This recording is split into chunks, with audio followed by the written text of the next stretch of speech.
আমার পুরো 24 ঘন্টা এই রুমটার ভেতরে থাকতে হবে। এই রুমটার এমন কোনো জায়গা নেই যেখানে আঠা নেই। এখন দুপুর 1টা বাজে, আমি কালকে দুপুর 1টা বাজে বের হতে পারবো। আমি তোমাকে সাহায্য করতে পারি। তুমি একটা করে তীর মারো, যেটাতে পড়বে সেখানে একটি কার্ড আছে, কার্ডে যা লেখা থাকবে তোমাকে তাই করতে হবে। এমন হতে পারে ভালো কিংবা খারাপ কিছু। ঠিক আছে, আমি প্রথমবারের মতো ট্রাই করে দেখছি। 18তে পড়েছে। ও না, এখানে লেখা আমার খালি পায়ে থাকতে হবে।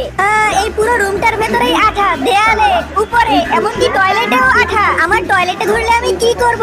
আমি এখন একটু চেয়ারে বসবো। না, চেয়ারেও আঠা। ইয়া, ছুটে গেছি। তোমার দ্বিতীয় তীর মারার সময় হয়ে গেছে। আমিও প্রস্তুত এই যন্ত্রণা থেকে মুক্তি পাওয়ার জন্য। 24-এ পড়েছে। ও মাই গড, এখানে লেখা তোমার 2 ঘন্টা যাবত মেঝেতে শুতে এবং উঠতে হবে। আমি 2 ঘন্টা এটা কিভাবে করব? এরপর এভাবেই লিলিকে 2 ঘন্টা যাবত মেঝেতে শুতে এবং উঠতে হয়। আমার এখন প্রচন্ড খিদে পেয়েছে। এরপর লিলি ফ্রিজ খুলে এবং ফ্রিজের সবকিছু আঠালো ছিল। আমি এভাবে কিছুই খেতে পারবো না। আমার পরের হিন্টের সময় হয়ে গেছে। এর পরের হিন্টগুলোতে লিলিকে দেয়ালের সাথে লেগে থাকতে হয়, তার গায়ে আঠা ঢেলে দেওয়া হয়। কিন্তু একটি হিন্টে সে একটি আঠামুক্ত বোর্ড পায়, সেখানে সে কিছুক্ষণ আরামে বসে থাকতে পারে। এবার আমার পরের হিন্টের সময় হয়ে গেছে।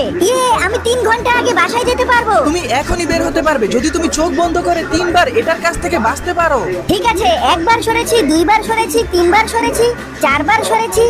লেগে গেল। সমস্যা নেই, তুমি 3 বার বাঁচতে পেরেছো, তার মানে তুমি বের হতে পারবে। আমার জীবনের সবচাইতে কঠিন চ্যালেঞ্জ ছিল এটা। তাই প্লিজ লাইক সাবস্ক্রাইব করে দাও।